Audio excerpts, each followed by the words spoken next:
नमस्कार बंधुरा फ्लावर बास यूट्यूब चैनल सबाइके स्वागत जानाई आबारो एक नतून भिडियो। आमरा आज देखब 8खाना हाई ब्लुमिंग भ্যারাইটি যারা প্রচুর ব্লুমিং করে অল अराउंड द ইয়ার। তাদের মধ্যে প্রথম যেটা দেখছেন সেটা হচ্ছে মোনালিসা ইয়েলো, একদম ভাইব্রেন্ট কালার, দারুণ ব্লুমিং করে একদম, আর অনেক দিন স্টে করে ফুলটা। আর এটা একটা পুরনো ভ্যারাইটি, এটা হচ্ছে বেগম সিকান্দার। এটার সাদা কালারের ফুল হয়, বড় বড় ব্র্যাক্স, আর সাইডগুলোয় লালচে লালচে টাচ থাকে। এটাও দারুণ একটা ভ্যারাইটি বেগম সিকান্দার। আচ্ছা, এরপরে একটা ভ্যারাইটি, এটা হচ্ছে অর্জুনা। এটা একটা ইন্ডিয়ান ভ্যারাইটি, এটাও হাই ব্লুমিং ভ্যারাইটি, একটা দারুণ ব্লুমিং করে। এখন তো বর্ষাকাল চলছে, এখনই এত ফুল দিচ্ছে, তাহলে মেন সিজনে গিয়ে দেবে সেটা বুঝতেই পারছেন। তো এইটা যেটা দেখছেন এটা হচ্ছে বিরজা গ্রুপের বিরজা রেড।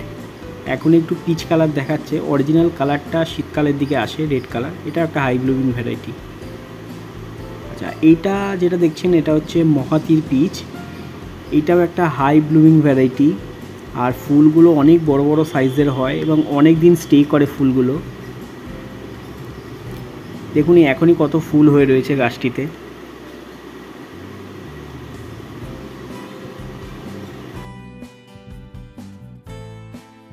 আচ্ছা, এরপরে যেটা দেখছি এটা হচ্ছে কায়াডা ইন্ডিয়া। এটাও একটা ইন্ডিয়ান ভ্যারাইটি, কিন্তু এটার মেন সমস্যা হলো এটা প্রচুর ফুল দেয় ঠিকই, কিন্তু খুব সেন্সিটিভ একটা ভ্যারাইটি। মানে ছোট অবস্থায় গাছকে যদি আপনি এই বর্ষার জলে ভেজান তাহলে পুরো একদম নষ্ট হয়ে যাওয়ার চান্সেস 100% থাকবে একদম। তাই একে সবসময় বর্ষাকালটাকে বাঁচিয়ে চলতে হবে। 1 বছর বয়স হয়ে গেলে একে আপনি যে কোনো বাইরেও রাখতে পারেন, অসুবিধা নেই, কিন্তু প্রথম বছর আপনাকে একে জল থেকে বাঁচাতে হবে। আচ্ছা, এর পরের ভ্যারাইটিতে হচ্ছে অরেঞ্জ বাটারফ্লাই। এর অনেক ফুল ঝরে গেছে গাছটি থেকে, তো এখন কিছু ফুল রয়েছে। এটাও প্রচুর ফুল দেয়। কিছুদিন আগে গাছ ভর্তি ফুল ছিল, এখন কিছুটা ফুল ঝরে গেছে।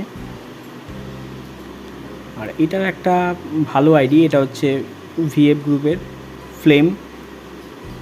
একদম অরেঞ্জ কালারের, ডিপ অরেঞ্জ কালারের ফুল হয়, প্রচুর অনেক দিন স্টে করে ফুলগুলো, আর পুরো গাছ ভর্তি ফুল হয়।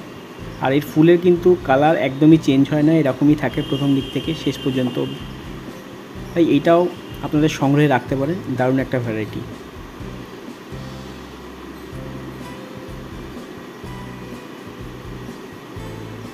তো এরপরে আমরা যে ভ্যারাইটিটি দেখব ফ্লেমের পর, সেটা হচ্ছে আপনার ইভা গ্রিন লিভ অথবা ট্রাই কালার অনেকে বলে। এটায় এত পরিমাণ ফুল দিচ্ছে, মানে প্রথম অবস্থায় আমার এত ফুল দেয়নি, নেক্সট ইয়ার থেকে প্রচুর ফুল দিচ্ছে গাছটিতে, অনবরত ফুল দিয়ে যাচ্ছে। ফুল থাকা অবস্থায় আবার নতুন কুড়ি আসছে। কিন্তু এই গাছটি একটু ক্লোরোসিসের প্রবলেম হয়, যেহেতু অনেক ফুল দেয়। তো এই গাছটিকেও আপনারা আপনাদের সংগ্রহে রাখতে পারেন। তো আজ ভিডিওটি এখানেই শেষ করছি, দেখা হচ্ছে নতুন কোনো ভিডিওতে। সবাই ভালো থাকবেন, টাটা।